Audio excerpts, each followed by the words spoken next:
Ons vriende by Willsmos Betting gee vir ons R10,000 per episode en om dit te wen, moet jy iets raai.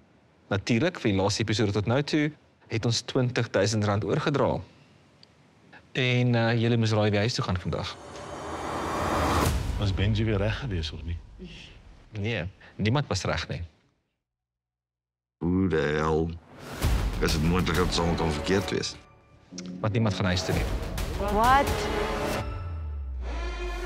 Vir die oulaas. Hoekom? Hoe kan nou nie iemand huis toe gaan vandag nie? Daar sit soveel episodes nog oor wat ons moet doen. Want jy Frank ons gaan huis toe. Nee, nee. Frans het gegaan en sy tas klaar gepak. Alhoewel ek nie wil hê mense moet huis toe gaan nie, moet mense huis toe gaan. En ek sou verkies dat dit gebeur op die dag wanneer ons wen en wanneer ons nie mediocre is nie. So natuurlik vir die volgende episode in Raai Skoot is daar R30,000 op die spel.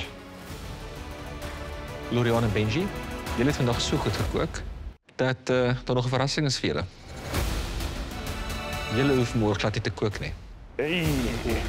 Lucky bliksems. Julle gaan by my en Kobus kom sit voor in die kombuis, sit julle voete op, drink 'n koppie tee en kyk hoe die res van hierdie kokkedore dit uitbattle vir die braai van hulle lewens. Amazing. Shit, ek kan dit nie glo. Ek het stom geslaan, ek het nie woorde nie. Ekskuus.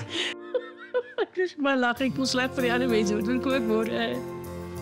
Daai riskansie kan dan miskien net so klein bietjie lui maak. Môre is The Purge, die reiniging. Julle braai werklik vir julle lewens. So maak julle self reg. Ons het dalk vandag deurgeskuur.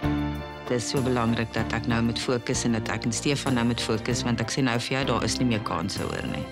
Dis die laaste kans en dis nou of nooit. Trots geborg deur Toyota.